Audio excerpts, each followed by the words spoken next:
இயேசு கிறிஸ்துவின் இனிதான நாமத்தினாலே உங்கள் ஒவ்வொருவரையும் நான் வாழ்த்தி வரவேற்கிறேன். இந்த காட்ஸ் கிரேஸ் ஊழியத்தின் மூலம் உங்களை சந்திப்பதில் மிகவும் மகிழ்ச்சி அடைகிறேன். இந்த நாளிலும் கூட வேதத்திலிருந்து ஒரு வசனத்தை நம்ம தியானிப்போம்.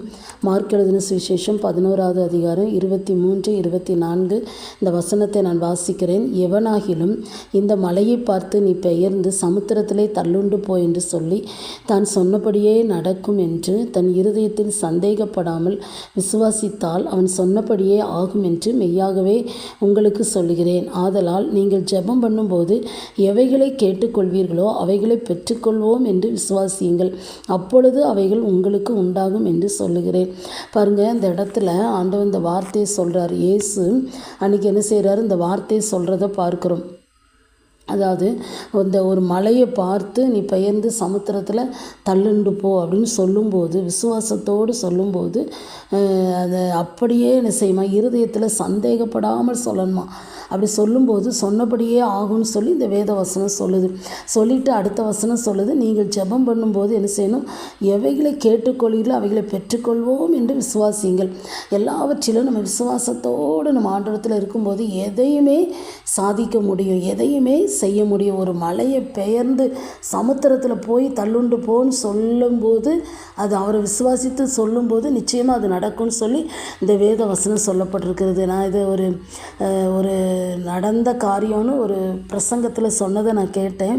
இந்த வேத வசனத்தை நான் பேசும்போது அந்த காரியம் ஞாபகத்துக்கு வருது. ஒரு முறை ஒரு ஊழியர்காரர் இப்படி சொன்னார். எப்படின்னா, இந்த வேத வசனத்தை வாசித்துட்டு ஒருத்தர் என்ன செஞ்சாரா, அவர் ஜெபம் பண்ணாராம். எப்படின்னா, மலையை பார்த்து நீ பெயர்ந்து போன்னு சொன்னால் போயிட்டுன்னு சொல்கிறாங்களா, அப்போ அதே மாதிரி அது அவர் வீட்டுக்கு ஏற்றாப்புல ஒரு பெரிய மரம் இருந்திருக்கு. அது எப்போவுமே இவருக்கு இடைஞ்சலாக இருந்திருக்கு. அது பக்கத்து வீட்டில் சொல்லி பார்த்தாலும் அவங்க அதை வெட்டுறதுக்கு வழி இல்லை. உடனே இவர் இந்த வசனத்தை வாசித்தவுடனே இவருக்கு ஒரு விசுவாசம் வந்துச்சு.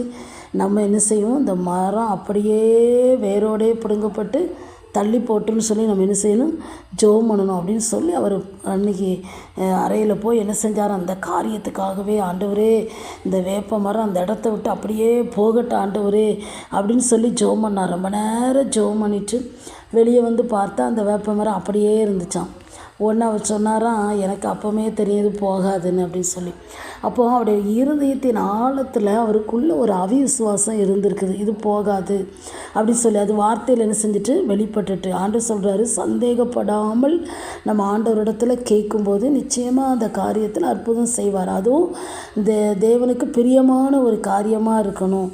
ஆண்டவருக்கு பிரியமில்லாத காரியத்தை நம்ம சுயத்தின்படி நிறைய காரியத்தை அப்படி கேட்கும்போது அதை பெற்றுக்கொள்ளவே முடியாது. அப்போ கர்த்தரிடத்தில் எந்த காரியத்தை நம்ம கேட்குறோம், அதை எப்படி கேட்கணும்னு சொல்லி விசுவாசத்தோடு கேட்கும்போது நிச்சயமாக நம்ம என்ன செய்ய முடியும், பெற்றுக்கொள்ள முடியும். அந்த ஆண்டவரை விசுவாசிக்கிற அந்த விசுவாசத்தில் கொஞ்சம் கூட ஒரு சின்ன சந்தேகம் கூட என்ன செய்யக்கூடாது, இருக்கக்கூடாது. அதே மாதிரி தான் நம்ம வாழ்க்கையில் ஒவ்வொரு காரியங்களிலையும் அப்படி நம்ம ஜெபிக்கும்போது நிச்சயமாக நம்ம என்ன செய்ய முடியும், அற்புதத்தை ஆண்டவரிடத்துலேருந்து பெற்றுக்கொள்ள முடியும். அப்படி நம்ம ஜெபம் பண்ணலாமா. எங்களை நேசிக்கிற நல்ல தகப்பனே, இந்த நாளிலும் கூட ஆண்டவரே உம்முடைய முகத்தை நோக்கி நாங்கள் பார்க்கிறோம்ப்பா. இதை கேட்கிற ஒவ்வொருவரையும் ஆசீர்வதிங்கப்பா. உம்முடைய சமூகத்தில் நாங்கள் ஆண்டவரே ஒரு சந்தேகப்படாமல் விசுவாசத்தோடு நாங்கள் ஜெபிக்க எங்களுக்கு கிருபை தாங்கப்பா. அப்படி பெற்றுக்கொள்வோம், ஆண்டவர் எங்களுக்கு தருவார்னு விசுவாசத்தோடு ஜெபித்து அந்த அற்புதத்தை பெற்றுக்கொள்ள உதவி செய்யுங்கப்பா. அதை கேட்கிற ஒவ்வொருவரையும் ஆசீர்வதிங்க. நீங்கள் அப்படி செய்கிறதற்காக உமக்கு நன்றி செலுத்துகிறோம். இயேசுவின் நாமத்தை ஜெபிக்கிறோம் நல்ல பிதாவே, ஆமேன்.